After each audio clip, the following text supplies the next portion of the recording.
எழும்பூர் தொகுதியில் அதிமுக வெற்றி பெறுவதற்கான வாய்ப்பு பிரகாசமாக உள்ளதாக கட்சியின் வேட்பாளர் அபிஷேக் ரங்கசாமி கூறியிருக்கிறார். நியூஸ் 18 தமிழ்நாடு தொலைக்காட்சிக்கு பேட்டியளித்த அவர் தற்போதைய சட்டமன்ற உறுப்பினர் எந்த நலத்திட்டங்களையும் செய்யவில்லை என குற்றம் சாட்டியிருக்கிறார். எக்மோர் களம் பார்க்கும்போது ரொம்ப எழுச்சியா இருக்கு. நீங்களே பார்க்கலாம். நாங்க இன்னைக்கு முக்கியமா இஸ்லாமியர் சகோதரர்கிட்ட இன்னைக்கு வாக்கு சேகரிக்கலாம் வந்தோம்.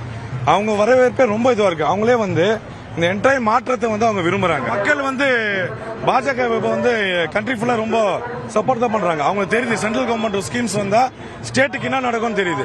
சென்ட்ரல் கவர்மெண்ட்னால அவங்க அச்சுறுத்தல் இல்லைன்னு தெரியுது. இது ஒரு பொய்யான நரேட்டிவ் ஸ்டேட்ல திமுக செட் பண்ணி பாஜக வந்தா சிறுபான்மையினர் ஆபத்துன்னு ஒரு நரேட்டிவ் பொய்யான நரேட்டிவ் செட் பண்ணியிருந்தாங்க. இப்ப அதெல்லாம் உடைக்கப்பட்டு அவங்களுக்கு ரொம்ப கிளியரா தெரியுது சென்ட்ரல் கவர்மெண்டோட சப்போர்ட் ஒரு ஸ்டேட் கண்டிப்பா தேவை. அப்பதான் ஸ்டேட் வளர்ச்சி அடையும். சோ அதனால மக்கள் ரொம்ப தெளிவாகிறாங்க.